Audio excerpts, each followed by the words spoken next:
teman semua, di video yang sebelumnya kita membahas cara cepat menyelesaikan sistem SPLDP dengan metode Creamer. Nah, di video kali ini kita bakal bahas tentang platform belajar online Igninio.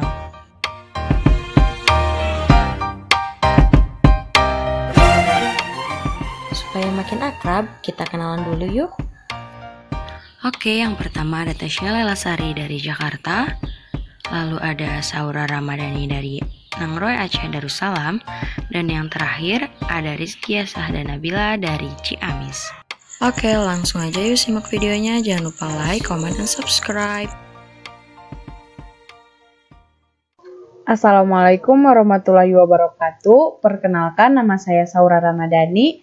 Saya perwakilan kelompok 2 ingin menjelaskan tentang platform Igninio. Terlebih dahulu kita ketahui apa sih itu e-learning. E-learning dapat didefinisikan sebagai sebuah bentuk teknologi informasi yang diterapkan di bidang pendidikan berupa website yang dapat diakses di mana saja. E-learning merupakan sebuah inovasi pembelajaran jarak jauh yang memanfaatkan kemajuan teknologi. Di era digital ini, e-learning menjadi solusi yang tepat bagi masalah pendidikan di Indonesia dalam pemerataan kesempatan belajar dan peningkatan mutu pendidikan. Salah satu contohnya yaitu Igninio. Igninio merupakan platform belajar online di mana materi pendidikan atau umum disajikan baik berupa file, dokumen, video, ataupun live. Cara membuat kelas di Igninio. Yang pertama, masuk web Igninio untuk mendaftar. Klik mulai sebagai pengajar atau pelajar sesuai kebutuhan. Kami menggunakan sebagai pengajar, jadi klik pengajar dan akan muncul tampilan seperti ini. Input email untuk masuk atau bisa langsung menggunakan akun Facebook dan akun Google. Setelah itu muncul tampilan seperti ini. Isi data yang dibutuhkan, lalu klik daftar sekarang. Akan muncul tampilan seperti ini. Terdapat demo kelas yang disediakan oleh Igninio. Kita bisa melihatnya terlebih dahulu sebagai referensi atau lewati langkah ini. Selanjutnya, klik buat kelas lalu akan muncul tampilan seperti ini. Karena kita akan membuat kelas matematika, jadi kita mengetik di judul matematika. Dan akan muncul tampilan seperti ini. Nah, fitur dalam Igninio sendiri ini ada 5. Yang pertama ikhtisar, yang kedua konten, 3 webinar, 4 diskusi, dan 5 info. Yang pertama, ikhtisar. Di sini menampilkan informasi tentang kelas, hal-hal yang baru, pengumuman, materi-materi yang baru diupload oleh guru, dan lainnya. Yang kedua, konten. Nah, kita coba klik tambah konten atau kuis. Akan muncul tampilan seperti ini. Untuk menambah konten video, kita klik konten video, tambah URL dari YouTube, isi, lalu upload. Selanjutnya konten teks, sama seperti tadi, tinggal klik konten teks, tambah konten teks, isi, dan upload. Nah, untuk konten file ini terdapat 3 sumber yang dapat kita tambahkan. Yang pertama dari PC kita, yang kedua dari URL, yang ketiga dari Google Drive. Nah, akan muncul tampilan seperti ini. Kita akan mencoba dari Google Drive dan akan muncul tampilan seperti ini. Langsung terhubung dengan Google Drive. Jadi kita bisa langsung memilih file yang ingin kita masukkan dan kita upload. Selanjutnya kuis, tambah kuis dan akan muncul tampilan seperti ini. Isi lalu atur sistem kuisnya, lalu buat kuis. Selanjutnya kuis. Kuis tinggal klik kuis, tambah kuis, lalu akan muncul tampilan seperti di samping.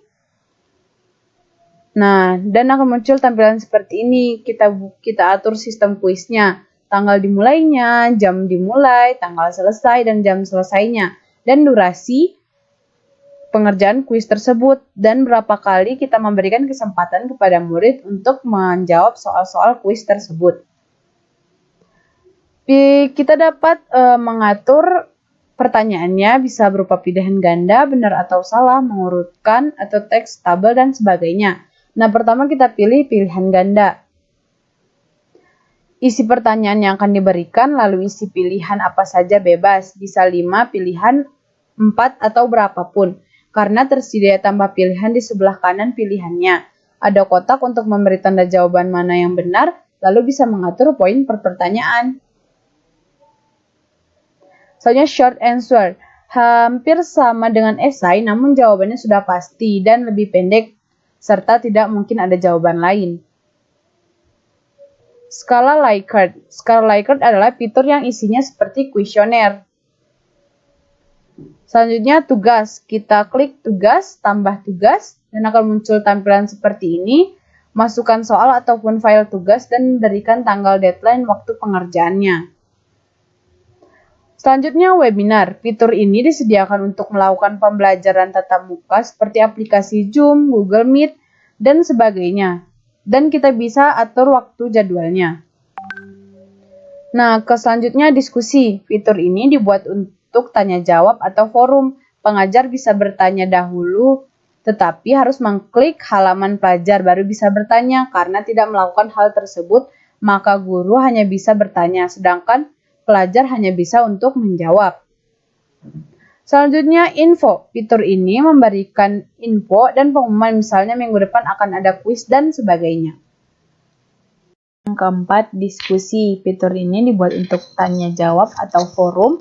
Pengajar bisa bertanya dahulu, tapi harus mengklik halaman pelajar baru bisa bertanyanya. Kalau tidak melakukan hal tersebut, maka guru hanya bisa bertanya, sedangkan pelajar hanya bisa untuk menjawab.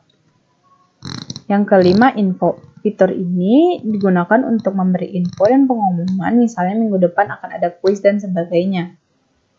Yang keenam, administrasi. Fitur untuk melihat daftar siswa dan progres tugas siswa. Jadi, pengajar tahu berapa persen siswa mengikuti kelas. Lalu ada gradebook seperti raport. Tampilan kelas yang telah dibuat. Ini tampilan konten. Tampilan setelah klik video pada konten. Tampilan setelah klik dokumen pada konten. Tampilan setelah klik URL pada konten. Tampilan setelah klik kuis pada konten. Nah, di sini juga kita dapat mengedit kuis. Yang kita edit hanya pengaturan kuisnya saja. Dengan cara klik manage, lalu akan muncul tampilan seperti di samping. Setelah itu kita edit, maka kita dapat mengedit membatalkan publikasi. Jadi bisa dijadikan draft. Lalu nanti jika ingin dipublikasikan lagi, kita tidak perlu membikinnya lagi. Dan ada pengaturan untuk mengatur sistem kuisnya. Tampilan preview kuis. Tampilan hasil kuis. Jadi kita bisa melihat siapa saja yang sudah mengerjakan kuis dan melihat hasil kerjanya. Ini lanjutan dari hasil kerja siswa. Selanjutnya administrasi. Kita dapat melihat daftar peserta, lihat penyelesaian peserta, dan lihat gradebook. Tampilan lihat daftar peserta. Nah, di sini ada nama, dan kita dapat melihat progresnya. Tampilan progres penyelesaian materi yang tidak termasuk kuis. Kita dapat melihat nama siswanya, progresnya sudah berapa persen dia mengikuti tugas, dan sebagainya. Tampilan gradebooks. Di sini kita seperti raport, ada nama dan total skor yang telah didapatkan oleh siswa tersebut. Terima kasih, mohon maaf bila banyak kekurangan. Semoga bermanfaat. Terima kasih sudah nonton videonya. Semoga barokah dan bermanfaat. Mohon maaf atas segala kesalahan. Wassalamualaikum warahmatullahi wabarakatuh. Dadah.